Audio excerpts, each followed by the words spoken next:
Yo everybody, it's Josh here, we're all having a fantastic day as usual, and welcome back to the channel for another video. For today's video I'm going to upload on something kind of different. I'm going to upload a review video for Forza Horizon 4, which came out earlier this year and is free for those who have Xbox Game Pass, which I'd recommend getting because there's quite a lot of good games in it, and it only costs €1 a month. Yeah. This game's an open world car game where the map's pretty big and you get to drive around the map doing whatever you want, jumping off cliffs and doing drifts, going through rivers, etc. Which is pretty cool. You also get rewarded for driving around cluelessly by getting skill points, which allow you to buy perks on your cars, which range from wheel spins to money rewards to getting skills that allow you to get more skill points, to buy more perks to get more skill points, which is sort of a cycle of constant rewards, which is a pretty cool system. And yeah, the amount of cars on this game is insane. There's, I think, nearly 600 cars on the game. Most of them are kind of comparable, but there's a few that are really like upper standard. Like the Koenigsegg Agera RS, the McLaren Senna, the Ferrari FXXK. Obviously there's some really supercars which are just way better than everything else. But the driving on the game makes it that not one car cannot do everything on the game. If you have an off-road car, it won't be as fast as a supercar on the tarmac and it'll get outran on the road, but as soon as you're on off-road, the supercar drifts and slides all over the place, which gives the off-road car an advantage. It makes it a more balanced driving game. And yeah, talking about the driving is really difficult. Like compared to Need for Speed, where you have cars that never leave the road and you just stick like sellotape to the road and do not move, and you can just turn at 300 kilometers an hour easily. If you try and take a turn at 300 kilometers an hour on some of the roads in this game with most of the cars, you're just gonna slide straight off the road and completely miss the checkpoint if you're in a race. So you have to play intelligently, braking, taking turns at a slower speed, unless you're using the McLaren Senna, in which case you can just zoom past everything. I'd say the driving is difficult but rewarding, because when you take a turn well, you get skill points for it, which give you perks. And if you just accelerate and go as fast as you can in most races, you won't win unless it's a drag race. And yeah, you get rewarded for driving well, for like taking the turns perfectly, etc. Which is hard to do most times, especially if you're on an off-road race, because it slides quite a lot. And yeah, I like the driving on this game. When I first started it, it was kind of annoying because I just wanted to go as fast as possible and I sort of hit every tree and every wall there is on the map. So yeah, it's challenging yet rewarding, which is probably the best driving experience you can have on a racing game. The graphics of this game are also pretty clear. They're really nice graphics. When you're driving around in free roam or in the open world, the scenery you see is just beautiful. Like the great British countryside. It looks amazing. It's so colourful and so open, you get to see for miles on end. And there's beauty spots all over the map. There's 12, I think. Where it's like you go and you press X and it gives you like a drone view of a certain site on the map, and it's just really nice to see. And obviously you get rewarded for doing it because there's a level for photographer or beauty spot, something like that. So every time you go to one of these beauty spots, you get a load of XP, which can give you like wheel spins or a car or something, which is pretty cool.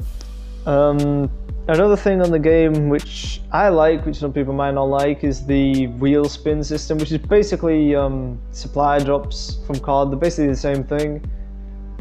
You get them from racing, from leveling up, from doing skill points, etc. And they give you random things like cars, emotes, clothes, money, etc. If you're lucky, you can get some really good stuff in these wheel spins. I got the Ferrari FXXK in one of my wheel spins. I've got quite a few legendary cars. Yeah, if you're lucky, you can unlock quite a lot of the good stuff in the game from these wheel spins, but obviously you can't get everything. There's some cars, for example, that you unlock for free just from leveling up the races, and there's some DLC cars as well that you have to pay for.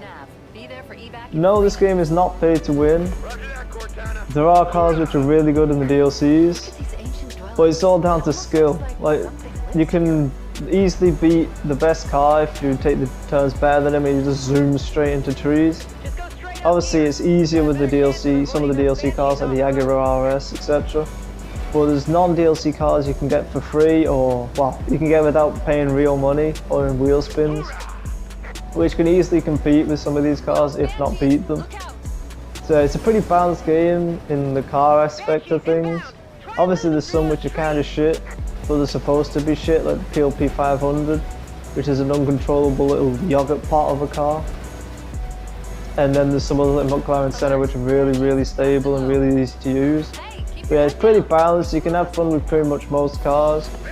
The cars you get at the start of the game are actually really good, like the Subaru WRX-T or something like that is a really good car, and you get it straight off the bat on the game as soon as you load in, and as soon as you do your first race you get it, and it's a pretty good one. It's actually one of my favourites. Another thing I really like in this game is the Halo Showcase event, which is a race that basically references Halo. You get to use a Halo Warthog, which is probably one of my favourite cars. It's just such a badass vehicle. It goes to the same speed in water as it does on road. It's a really fun car to use. And yeah, this race is really fun. It's fun if you're not a fan of Halos because it's a really cool race. But if you're a fan of Halo, like there's a load of references to catch. The driver tells names or names of the characters from the game, like Banks, Chip Stubbo, etc. You get to use a Warthog and you have the Halo music in the background. And you can see in the distance there's a massive Covenant ship. The barriers in the game are replaced with energy shields. There's Covenant energy shields for cover dotted around the map. The checkpoints are flares. And it's just a really cool race. I found this race and my friend said there was a Halo race, so I decided to test it out. I thought it'd just be a regular race where you get to use a Warthog, but no, this race is everything, man. The voiceovers are from the Halo characters. There's Cortana speaking in the background. The Pelican you see flying around also speaks to you. And yeah, you get to do a jump where you just above a Pelican. And yeah, it's a really cool race, and I love the addition to it in the game, and I think it's a really cool addition. Hopefully they add some more of these types of races in the game.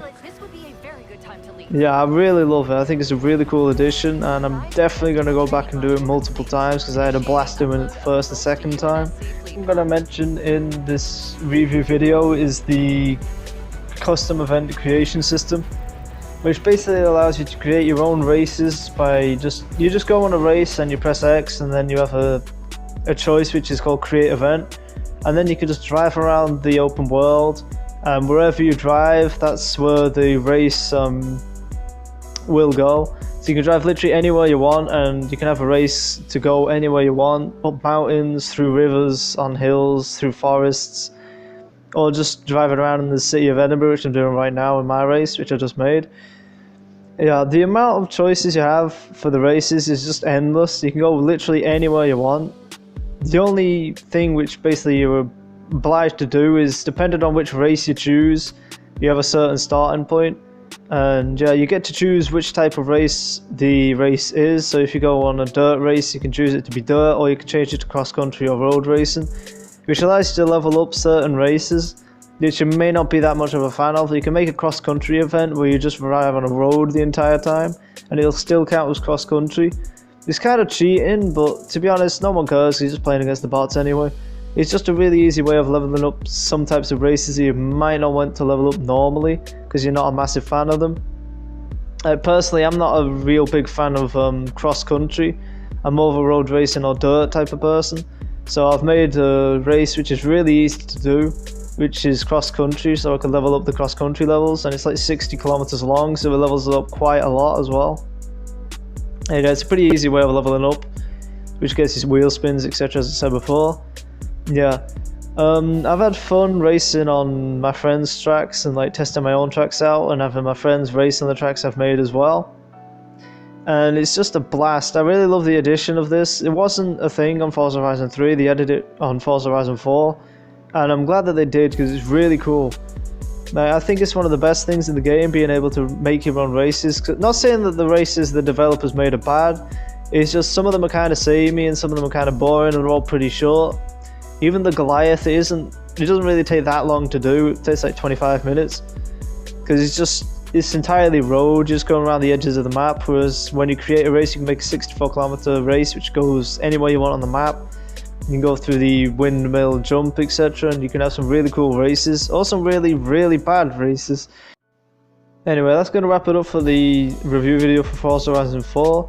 If you feel that I left anything out or missed any certain details, just leave me in the comments and I'll reply to you in the comments with what I think, in case I forgot anything in the video, because there's quite a lot to go over because the game is really big. There's a lot to do, so I may have missed a few aspects.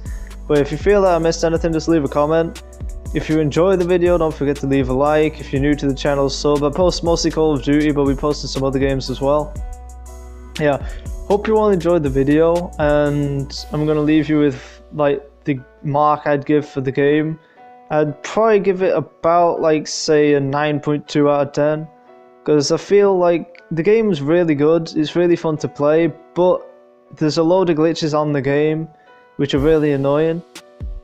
I haven't had quite a lot of them, but like if you go at a certain speed above 400, the map sort of detexturizes and then it just freezes for like a couple of seconds, and then it just stops you dead at 0 kilometers an hour, which is really annoying when you're trying to go for speed traps on the motorway and you're like 420 and you need to do 430, 440, and as soon as you get to 430 the game just freezes and stops you dead on your tracks.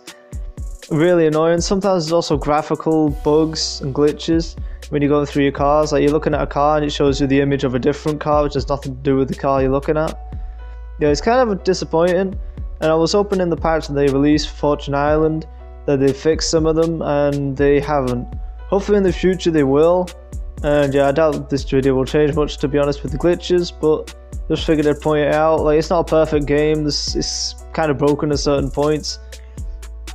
And they create a course system, the bots cheat most of the time, they can go through checkpoints without having to respawn. They're like 10 kilometers ahead of you from nowhere, like you're first and then bam, suddenly you're third, and you don't understand why. Yeah, the game has a few glitches, but overall it's a pretty solid game. Yeah, I'd definitely say it was a good one, but not perfect. If a great one, but not perfect, there's some things they could improve upon. If they fixed all the glitches, then this game would be perfect. It would just be the best car game ever made. It is really good. It has potential to be the best. And hope you all enjoyed the video, and I'll see you in the next one. Peace.